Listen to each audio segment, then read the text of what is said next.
ពេលជួបអូនភ្លាមបងមានអារម្មណ៍ចូលចិត្តចង់បានវមិត្តជាគូស្នេហាត្បិតបងមានគូដនដឹងតែមិនទាន់រៀបការគេម្នាក់នោះណាតែងតែកុហកបងរហូតអូនមកពេលនេះគឺធ្វើឲ្យបងស្គាល់ច្បាស់ពីចារឹកគេនោះគេតែងខិលខូចតាលេងខាងក្រៅមិនគិតពីខ្លួនហេតុអ្វីនឹមនួនអូនធ្វើបែបនេះ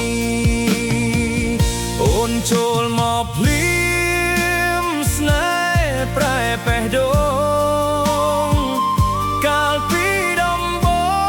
ងបងស្នេហ៍គេណាស់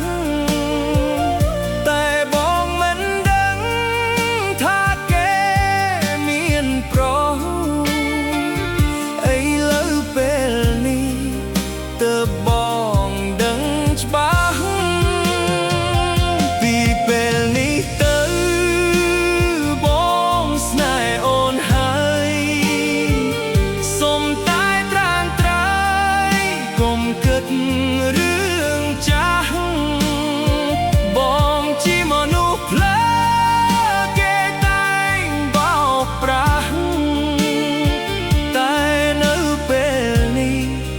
បងស្នេហ៍អូនរហូតហើយ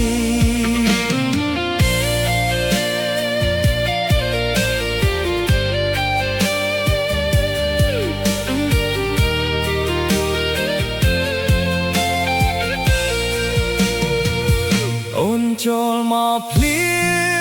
មស្នេហ៍ប្រែបេះដូង